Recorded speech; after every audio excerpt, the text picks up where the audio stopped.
अस्सलाम वालेकुम students, welcome to JK lectures. हम लोगों ने एरोमेटिक हाइड्रोकार्बन स्टार्ट किए हुए थे, जिसमें हम लोग बेंजीन के बारे में पढ़ रहे थे।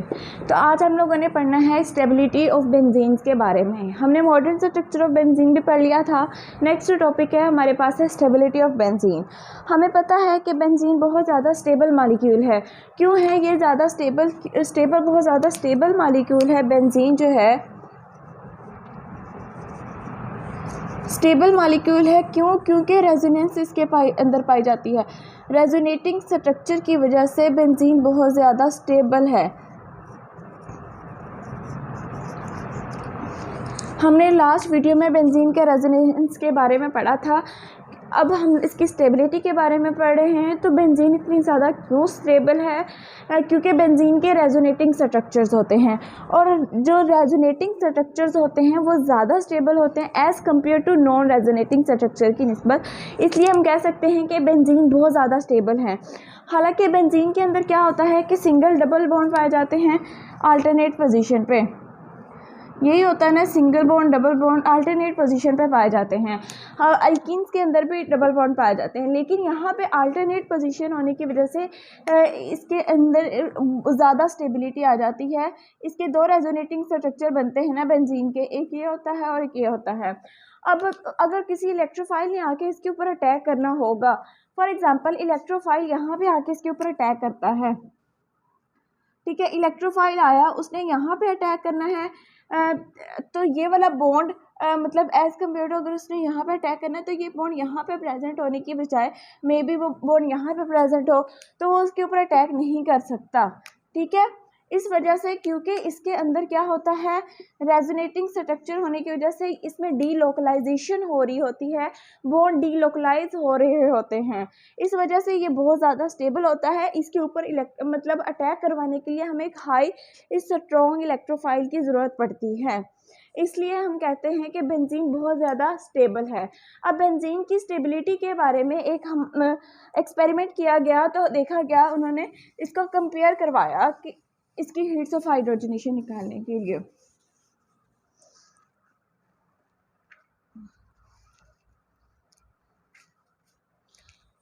सबसे पहले उन्होंने कहा कि अगर हम लोग बेंजीन को की जगह अगर हम साइक्लोहेक्सीन, हमारे पास ये है साइक्लोहेक्सीन, एक्सपेरिमेंट करने के लिए उन्होंने क्या किया, हाइड्रोजनेशन करवाई साइक्लोहेक्सीन की। जब हमने साइक्लोहेक्सीन की हाइड्रोजनेशन करवाई in the presence of platinum, ठीक है, तो क्या हुआ कि ये हाइड्रोजन दोनों ये वाला बॉन्ड ब्रेक कर देगा, और जब ये किसके अंदर कन्वर्ट हो जाएगा, साइक्लोहेक्सेन के अंदर। जब ये साइक्लोहेक्सेन के अंदर कन्वर्ट हुआ, तो यहाँ पे जो हीट ऑफ हाइड्रोजनेशन रिमूव हुई थी, इसके बॉन्ड को ब्रेक करने के लिए जो हीट ऑफ हाइड्रोजनेशन आई थी, हाइड्रोजन इसके अंदर गया, जो हीट इवॉल्व होगी उसे हम कहते हैं हीट ऑफ हाइड्रोजनेशन। तो जो हीट ऑफ हाइड्रोजनेशन थी वो हमारे पास थी 119.5, ठीक है। जब हमने एक साइक्लोहेक्सीन को करवाया हाइड्रोजनेट, उसके बाद हमारे पास है 1,2 साइक्लोहेक्साडाइन या 1,3 साइक्लोहेक्साडाइन, ठीक है। हमने इसकी हाइड्रोजनेशन करवानी है in the presence of platinum. जब हमने इसकी हाइड्रोजनेशन करवाई, तो दो हाइड्रोजन के मॉलिक्यूल ऐड हुए, इसके बॉन्ड ब्रेक हुए, और तो इस जब दोनों हाइड्रोजन के मॉलिक्यूल ऐड हुए, तो ये साइक्लोहेक्सेन के अंदर कन्वर्ट हुआ। और यहाँ पे जो हमारे पास हीट ऑफ हाइड्रोजनेशन आई, जो हमारे पास कैलकुलेटेड हीट ऑफ हाइड्रोजनेशन आई है, वो हमारे पास कितनी है, -239.5 है, आई थिंक, किलो जॉल पर मोल, ठीक है। उसके बाद हमने एक हाइपोथेटिकल कंपाउंड लिया 135 cyclohexadiene, just like a benzene ही होता है ये वाला कंपाउंड भी, ठीक है। इसके लिए हमने 3 हाइड्रोजन के मॉलिक्यूल ऐड करवाए और प्लैटिनम की मौजूदगी में ये रिएक्शन करवाया, तो ये हमारे पास साइक्लोहेक्सेन के अंदर कन्वर्ट हो गया। और यहाँ पे जो हमारे पास कैलकुलेटेड हीट ऑफ हाइड्रोजनेशन आई, वो थे 358.5 किलो जॉल पर मोल थी हमारे पास, ठीक है। ये वाली हीट ऑफ हाइड्रोजनेशन आई हमारे पास। लेकिन यहाँ पे जब हम ये तो हमारे पास थी ना कैलकुलेटेड हीट ऑफ हाइड्रोजनेशन, लेकिन जब हमने इसकी एक्सपेरिमेंट किया, जब हम लोगों ने ये सिर्फ कैलकुलेटेड थी ना, तो जब हमने एक्सपेरिमेंट किया तो हमारे पास जो एक्चुअल हीट ऑफ हाइड्रोजनेशन आई ना, तो इसकी तो ये इतनी ही आई एक्सपेरिमेंट के दौरान। ऑब्जर्व जो थी इसकी इतनी ही, ऑब्जर्व भी इतनी थी और कैलकुलेटेड भी इतनी ही थी। लेकिन जब हमने इस मॉलिक्यूल की ऑब्जर्व हीट ऑफ हाइड्रोजनेशन देखी तो हमारे पास कितनी हीट ऑफ हाइड्रोजनेशन आई, 231.5। मतलब क्या हुआ, इसकी हीट ऑफ हाइड्रोजनेशन क्या हो गई, कम हो गई। ये हमारे पास थी ऑब्जर्व्ड हीट ऑफ हाइड्रोजनेशन, ठीक है। इसकी हीट ऑफ हाइड्रोजनेशन हमारे पास क्या हुई, कम हो गई।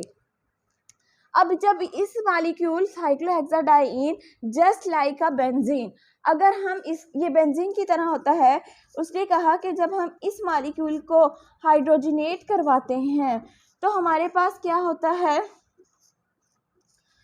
इसकी कैलकुलेटेड हीट ऑफ हाइड्रोजनेशन तो इतनी थी, लेकिन जो ऑब्जर्व्ड हीट ऑफ हाइड्रोजनेशन थी वो थी हमारे पास -208.5 किलोजोल पर मोल, ठीक है।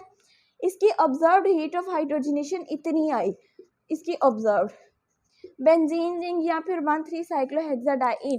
तो यहाँ पे क्या हुआ कि इसकी हीट्स ऑफ हाइड्रोजनेशन के अंदर क्या हुआ, डिफरेंस आ गया। इसके अंदर ऑलमोस्ट 7.5 का डिफरेंस आया और इसके अंदर 115.5 का डिफरेंस आया। अब ये जो डिफरेंस है ना, ये difference between calculated heat of hydrogenation and observed heat of hydrogenation, इस डिफरेंस को हम लोग क्या कहते हैं, रेजोनेंस एनर्जी कहते हैं। तो इसकी रेजोनेंस एनर्जी सबसे ज़्यादा थी, इसकी एनर्जी कम थी, इसकी एनर्जी थोड़ी से कम थी। तो जिसकी सबसे ज़्यादा रेजोनेंस एनर्जी होगी वो उतना ही स्टेबल मॉलिक्यूल होगा। तो बेंजीन हम कह सकते हैं इनमें से सबसे ज़्यादा स्टेबल है, क्योंकि बेंजीन के अंदर, इन दोनों मॉलिक्यूल्स के अंदर जो हमारे पास डिफरेंस आया वो बहुत ज़्यादा था। अब इसको एक ग्राफ के ज़रिए हम एक्सप्लेन करते हैं।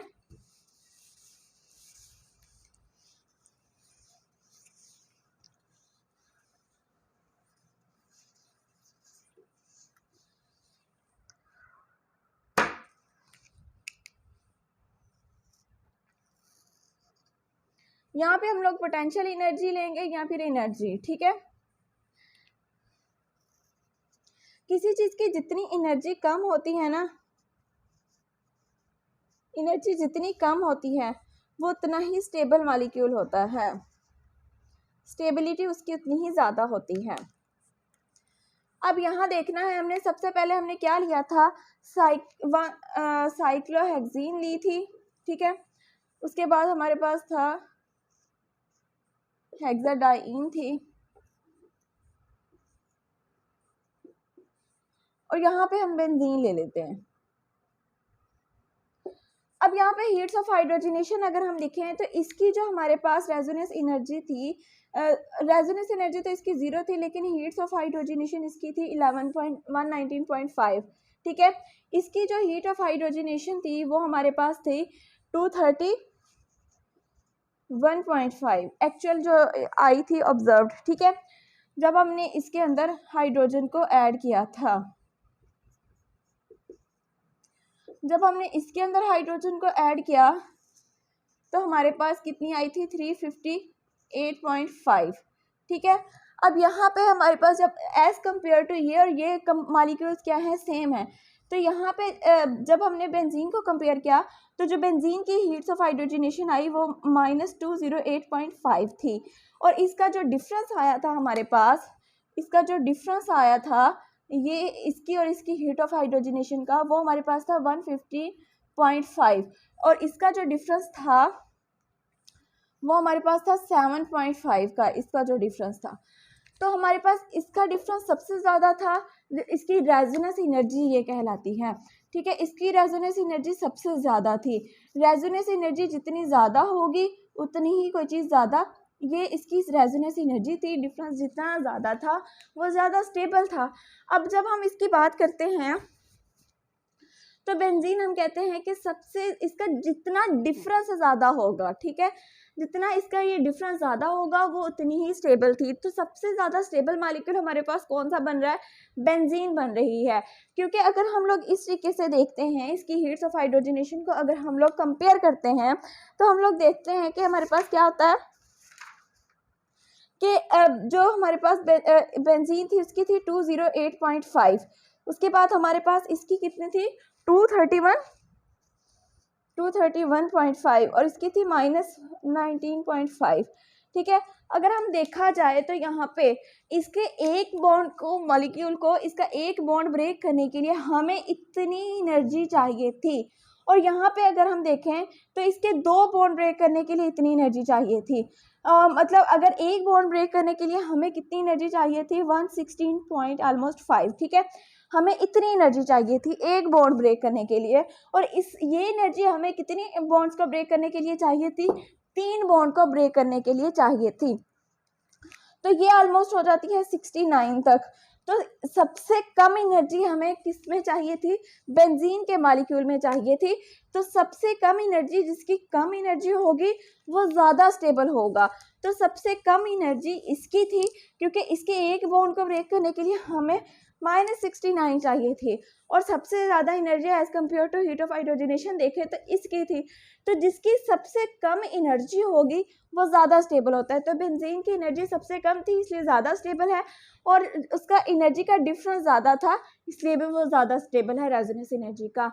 यही हमारे पास इसका ग्राफ था और बेंजीन की स्टेबिलिटी को एक्सप्लेन करने का एक मेथड था। आई होप आपको समझ आ गई होगी। Thank you so much for watching this video. अल्लाह हाफिज़।